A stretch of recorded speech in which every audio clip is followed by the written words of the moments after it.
How is everybody? Good.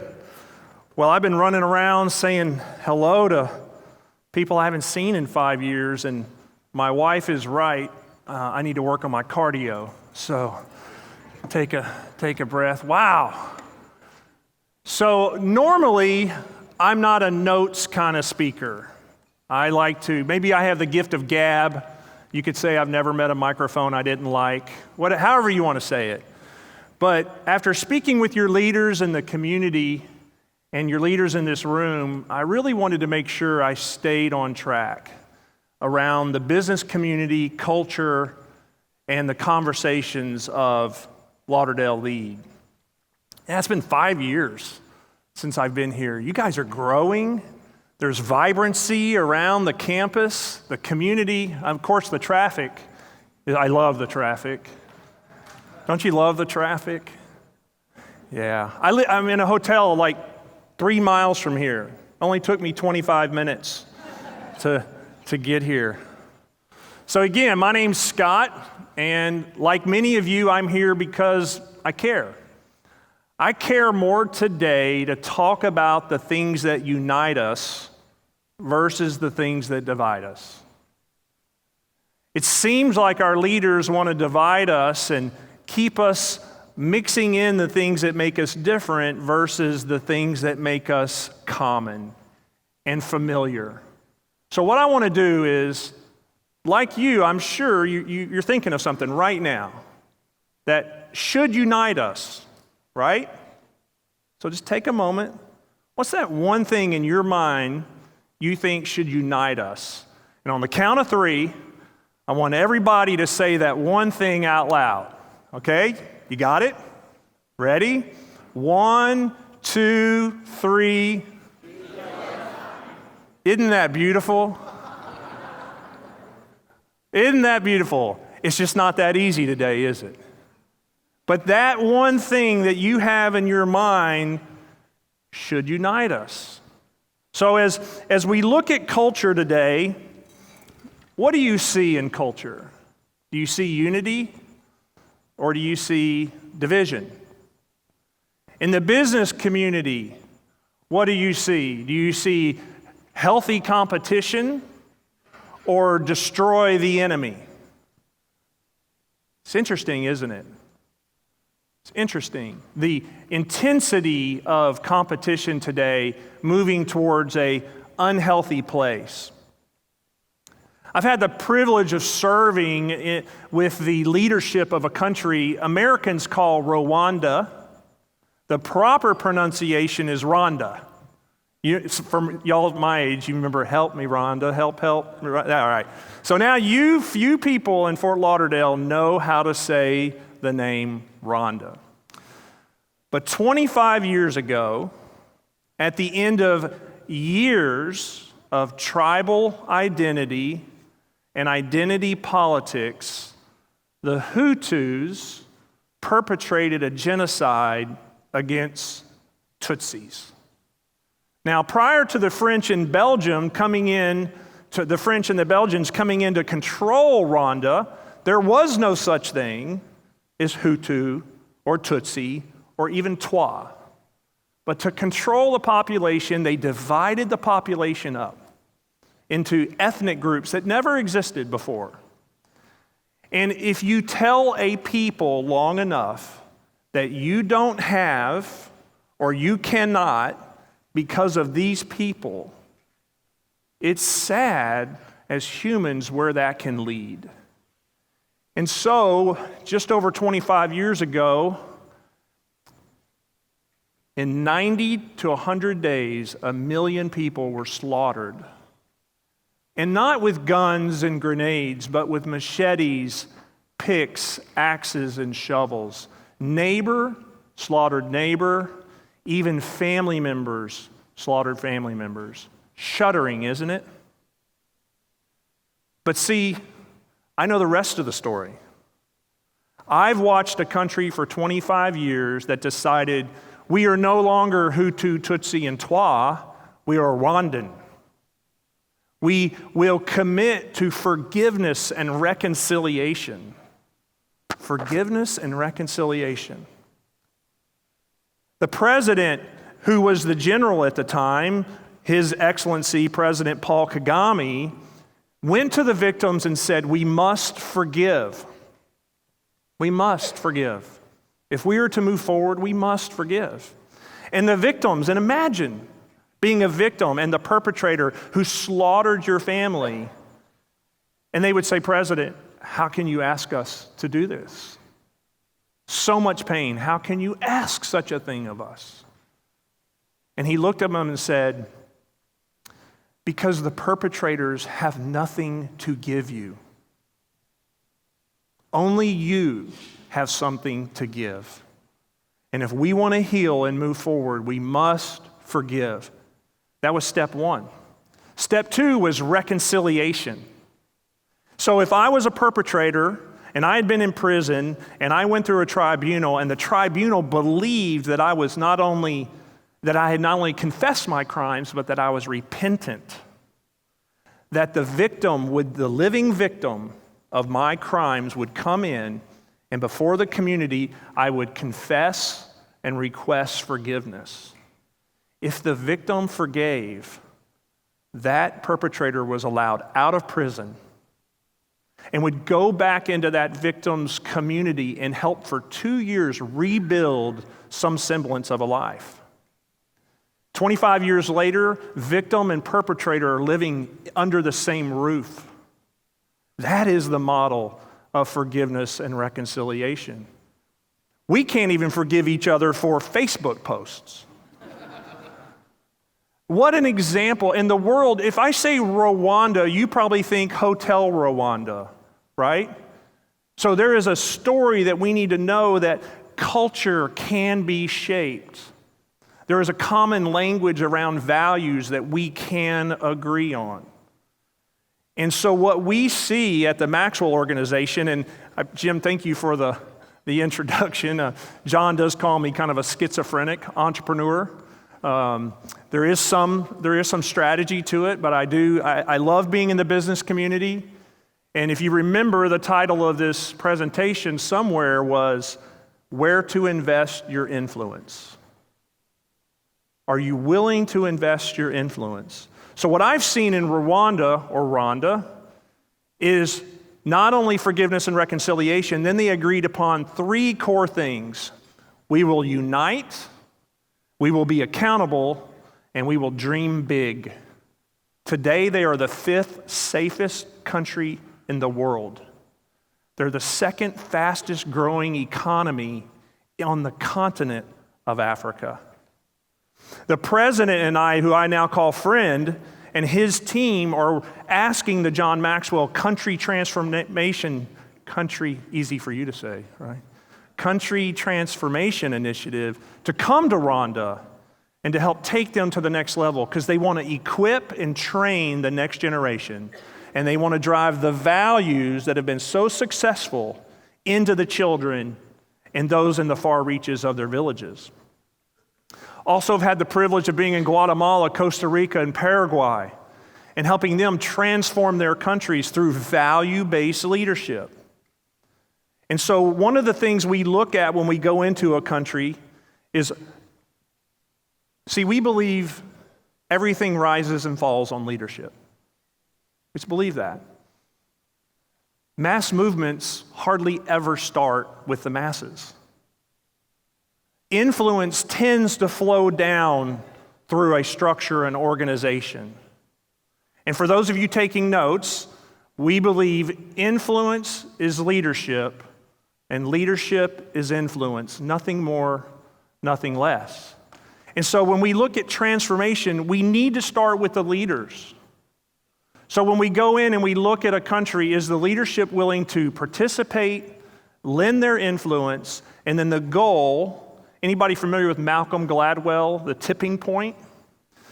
We will train and equip 10% of the country's population in the curriculum with roundtables. Once a week, they sit around a table and they talk about a value. So let's say it's integrity. That week, the value is integrity. Sit around a table for an hour and you learn what integrity means. And then your assignment for the week is to go out and experience integrity. And we all know kind of integrity is what happens when no one's looking. You've heard that said. And then you come back and you report and you're accountable. And so once 10% of a population is trained and equipped in value-based leadership, we think like Malcolm Gladwell, we will hit the tipping point and those values will become the main driver in the culture. We see that there's 8 streams of influence that affect culture. Is there anyone in the room that have heard of the 7 mountains of cultural influence? So a few of you, okay? 44 years ago, Bill Bright, and Mr. Lauren Cunningham, who founded Campus Crusade for Christ and some other ministries, came up with this thesis that there were 7 essential areas that formed culture. And at the time, they were religion, government, business, education, media, entertainment, and family. And their thought was, if we want to influence culture, we need to influence these areas of our society. Well, I like nature. I mean, you guys like nature. I love nature. Tends to give us great examples. And so we started talking about the streams of influence, because think about how a stream flows down the mountain, right? It affects the hillsides, it gives life, it gives sustenance. And then it comes down, and when all the streams gather together, that's where the power is, right? When all the streams come together in alignment, that's called a river. And that river has power to cut through mountains, cut through granite, and change the landscape. The power of that river wins, and that's culture. See, growing up, I had the wrong picture of culture for me. I remember I felt like culture was this stepladder, right? And when I was a child, I was in my family, and I could influence my brothers and sisters, try to influence my parents, get my way, throw a fit, whatever I needed to do as a child to influence my sphere of influence. Because hear me, everyone in this room has influence. And we're going to either influence culture, or culture is going to influence us. So as a child, I did child things, right, in the family. And then I got into school and into sports. And I thought, okay, now I can influence my friend. Now, at the time, I'm not thinking I can influence, but if you look back on your behavior, where you started getting into clubs, you started being in sports, started manipulating your teachers to get the grades you wanted to get. They pushed back on this thing called studying. I mean, come on, right? Crazy. Homework today is insane, by the way. Anybody from the school teachers, come on, be easier on these kids, man. God, plus I want to play with them at night too. I'm the biggest kid of all. And then through college, get into a fraternity and working and jobs, and then you get into the business world. Now I'm really going to have impact, right? I'm going to have influence. Manager, I have teams I manage. I'm in sales. I influence revenue and profits. And then start to think, how can I really, because look, we live in America, capitalistic society. It's very appropriate to invest your influence for your family, for your career, to support yourself and those you love. But then there gets to this point of what's beyond that? Here you are at Lauderdale Lead, the community that you live in, and I forgot I'm supposed to push these buttons over here. I'm not always really good at, there, that was the first answer. There we go. Yeah, I forgot about that. Very good. And then, here's the next one, the 8 streams. I'll give you that in a minute. You taking notes. I want to hold your just attention a little more. So I'm in business, and I start thinking, wow, I mean, my community matters. We help build a Christian school. We're doing youth programs. And next thing you know, as a business owner, everybody's just always coming to you. And what do they want? What do they want? What are these called? A check. So your CPA calls you in the ear and go, hey, did you know you gave away this much money? You're like, well, yay God, but no, I didn't realize that. And she goes, well, what did you get out of it? Oh, yeah, and John Maxwell talks about why are we not giving our money the way we invest our money? What is our return on investment? Why are we giving it, and is there a return? So, now you're getting into this accountability stuff. And so I'm climbing up this ladder of influence, and then I get a phone call from some leaders in South Carolina, and they convince me 100 days out from a state Senate election that I should be a state senator. Hey, that makes sense. It's the next rung on the ladder, right? I've done the business thing. If now the government's got this big budget, I can start doing programs, make laws, real influence. Wrong. Now, I don't do anything expecting to lose. Most people don't set out going, I can't wait to lose by just a few votes too, just close. Come on, really make it hurt. And so I cleared my schedule expecting to win and lost by a few votes. But what I didn't know was there were better things coming, but I was being obedient to something I didn't understand. Does that make sense to anybody? Is that ringing a bell? And so literally within 6 months of that, I get a call from this guy named John Maxwell. Anybody ever heard of John Maxwell? Okay. He sold like 35 million books. And you know how we know he sold 35 million books? He will tell you he sold 35 million books. He counts. And we started talking about, and he said to me, Scott, what are you investing yourself in? It's like, my gosh, I got 7 companies, well at the time 5 companies, now I have 7. 5, and I start rattling off all this stuff. And he goes, okay. But what do you love? I mean, what drives you? So I'm thinking, gosh, this is John Maxwell. I better come up with a really good, answer. So I'm like, okay, I want to see disciples who make disciples. He's like, oh, man, that's beautiful. Oh, yeah, no, that's great, Scott. That's great. That's beautiful. And I go, John, I haven't known you long, but I sense some sarcasm in that answer.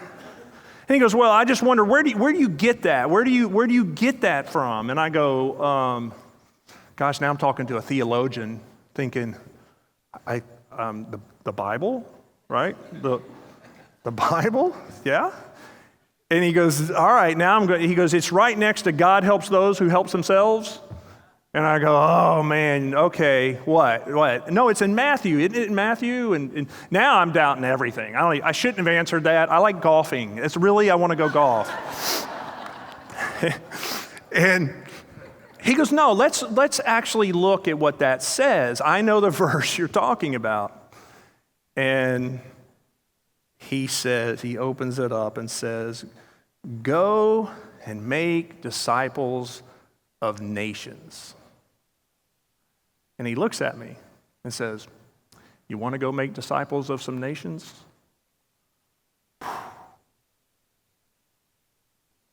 This is a man that can do it. He looked at me and said, if I was to lend you my influence, and if we were to wrap our organization around something that you thought was important, what would you do with it? Whew. Wow. Golfing is not the right answer for sure, I know now. And so we started thinking, what can we do to truly affect culture? And we started looking at the 44 years of teaching around influencing culture and what affects culture and how do we put our imprint on culture, and what if I'm a business guy, or what if I'm in government, or what if I'm a teacher? This thing called culture, and what is culture?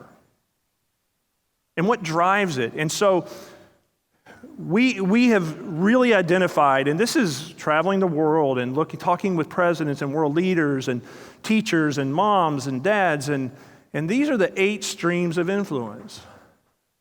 And these 8 streams form our culture. Do you see a stream up there that is familiar to you?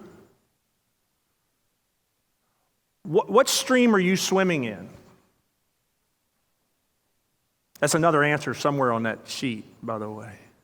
Some of us are in multiple streams, right?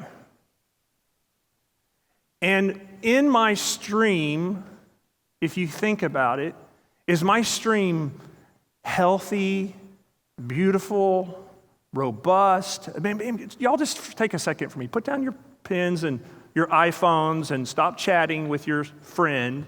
I'm just kidding. Because we're streaming now, right? Right? You get it? Stream, we're streaming. All right, go back to lunch. Is there dessert for these guys? All right, so just close your eyes with me for a minute and picture a beautiful stream flowing out of the mountains. You got the babbling brooks, you got the little drops of water, you got the birds, you got the trees, you got maybe some animals, depends on, your vision of a perfect stream. And then it flows down into a river, and you see all these other streams coming into that river. And it's healthy, it's vibrant. How many streams can become toxic before the river is toxic? Is it 1? Can the other 7 carry 1 toxic river? Is it 3? Is it majority rules?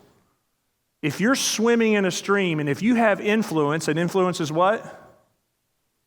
So one more time, influence is what? Okay, y'all got to lean in a little bit more on this. All right, influence is what? Leadership. And leadership is what? Influence. Nothing more, nothing less. So maybe you're in the business stream and you think about first the company you work in. Maybe you're not the owner. Maybe you have to deal with some values or some conflicts and you feel a little handcuffed. There's this thing called lead up. You guys know what I mean here? So you start, because it's difficult, when you talk about not being yoked up with someone who has the same core values, somebody's values are going to what? Not be met, right? So you got to start wrestling with in your stream, not only what stream I am, what do I have influence in, but can I start to influence, can I take a dirty stream, toxic stream? Can I take my company? Can I help my owner? Am I willing to invest my influence, my leadership, in something bigger than me? So we use this word transformation a lot. A lot. And, one of the things it seems easier is my wife is really good at trying to transform me, right? She's good at it. She's 27 years good at it. And by the time we go to heaven, she'll have me perfected, right? But in all seriousness, when I start to think of changing or leading, there's a prayer or there's a thought that comes to mind, which is, make it true of me, so it can be true of those I lead. Or another way of saying is, make it true of me, so it can be true of those I influence. It's a scary statement. I mean, hang on when you request this. So, because what you have to do is you have to be willing to become bigger on the inside than you are on the outside. I got to tell you, there's been some times in my past I was pretty big on the outside. So a couple things needed to happen. Either I needed to allow my outside to be cut down, or I needed to allow something on the inside to change. And when I am willing to change and I'm willing to be transformed, then my marriage transforms. And I become the husband my wife deserves. I become the business owner my staff need. I become the supporter of the ministries or the charities or the things that crank my heart that John and I talked about when I was trying to impress with an answer. So transformation, change starts with me. It starts with me. And as I go through this lovely little...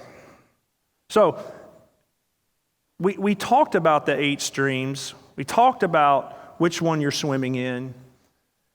Now I just want to really drill down here in a few minutes on the final thoughts of the few streams. But if I went through the 8 right now, and if you thought about our country, how many of you, well, I don't have to show your hands, but is there a sense of like, man, our culture is just, there's no way. It's just, right? But then, let's break down those 8 streams for a minute. Let's start with government. Yuck, right? Like, grow up. We have children in government today. Old children. Our education, and look, I didn't pick a side. No R, no D, no I. I'm just government, right? You know what government we have? The one we deserve. Scary. Our education system, we were talking about that earlier. Public system seems to be failing. Private system starting to thrive. What do we do as an educator? How do I transform my stream? The media, come on, man. Where's Walter Cronkite when we need him?